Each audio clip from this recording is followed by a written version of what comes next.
All right, let's dive right into this explainer. Have you ever actually stopped to look, really look at a political donation page?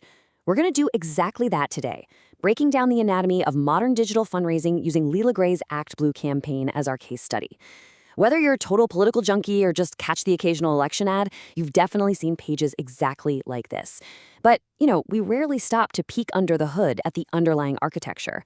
So we're going to deconstruct the exact text, the psychological structure, and even that dense legal fine print to figure out how this whole machine actually works.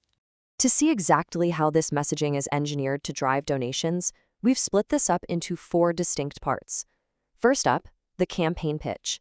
Then, framing the candidate. Third, the political contrast. And finally, the rules of giving. Okay, part 1, the campaign pitch. Let's look at the absolute main objective of the page, which, bam, hits you right at the very top. So the campaign definitely doesn't bury the lead here. In bold, all caps, smack dab at the top of the page, you're hit with the exact outcome they want from your wallet. It's incredibly direct, right? It introduces the opponent immediately and hooks this single congressional race into a massive national goal. Literally zero guesswork involved. And check out how they build political urgency. They frame the congressional balance of power as incredibly fragile. By calling it a razor-thin majority, the text is specifically designed to make you feel like your $10 could literally be the exact tipping point for national change. It takes it from a local race to an absolute national imperative in just a few words. Then, the pitch wraps up with a direct appeal to what you deserve from your government. It's a pretty fascinating pivot, honestly. It shifts from this huge macro-level math about a congressional majority right down to a personal, emotional level. They lean hard on the phrase service over self, which is just a perfect setup for the next part of the page. Which brings us to section 2, framing the candidate. Let's see how they actually construct Leela Gray's persona to back up that big pitch. So if you want someone to part with their hard-earned cash, you've got to build trust fast. They lay out this highly specific list of roles to show real-world leadership. Look at the progression here. It kicks off with serious authority, a retired Brigadier General, moves through law and business credentials, and lands on the super relatable everyday role of a mom. It's a carefully curated lineup meant to cast the widest possible net of credibility. And then there's this number, 30. Why highlight 30? Because spending 30 years in the U.S. Army implies intense institutional commitment and discipline. It's exactly the kind of endurance they want you to associate with her potential effectiveness in office. It's an undeniable anchor for her entire public identity. Then, they explicitly declare Leela Gray is not a politician. It's a classic move. By flat-out saying that, the messaging tries to position her military and business background as the ultimate antidote to Washington insiders. The argument is basically, her real-world problem-solving is exactly what Congress is missing right now.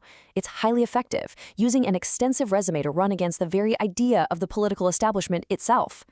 Moving right along to section 3, the political contrast. Because, a campaign doesn't exist in a vacuum. It's always in direct opposition to someone else. This side-by-side comparison really draws a stark line in the sand. On one side, Gray's associated with these universally appealing virtues: character, accountability, truth. And on the flip side, her opponent, Representative Anna Paulina Luna, along with GOP insiders, are tied to negative, real-world outcomes.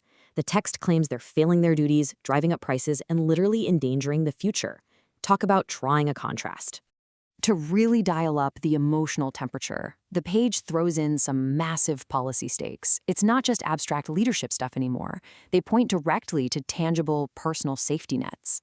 By claiming the opponent threatens healthcare and Social Security, suddenly there's an immediate personal risk for the voter.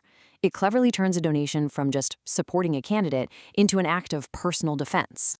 But here's the million-dollar question. Once the pitch is made and the contrast is set, how exactly does this platform process the cash? We've seen the persuasive text, but what actually happens when you scroll down and hit those donation buttons? That brings us to our final section, rules of giving. Because as easy as the internet makes transferring money, political donations are incredibly strict.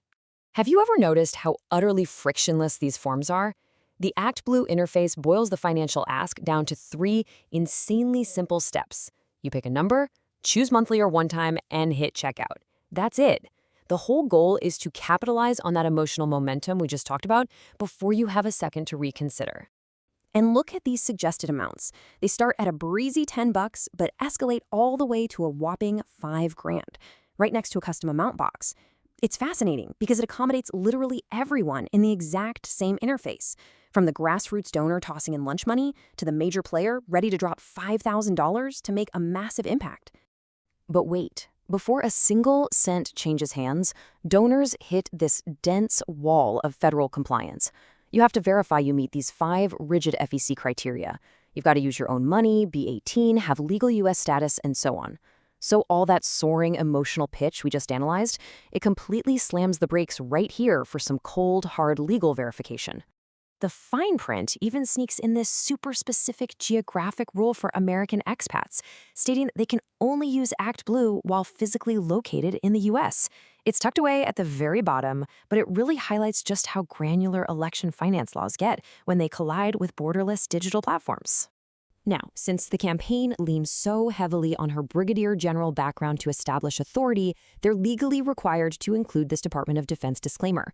The page spends its best digital real estate building up her military cred, but the law demands this stark boundary. It's there to make sure you know you're funding a civilian politician, not the actual U.S. Army. Finally, we get the Act Blue platform disclaimers. This text completely separates the candidate from the platform, legally cementing Act Blue as just the transaction vehicle. It clarifies they don't endorse her, the money isn't tax deductible, and they aren't the ones spamming your phone with campaign texts later. It is the absolute definitive boundary between the political message and the financial machinery.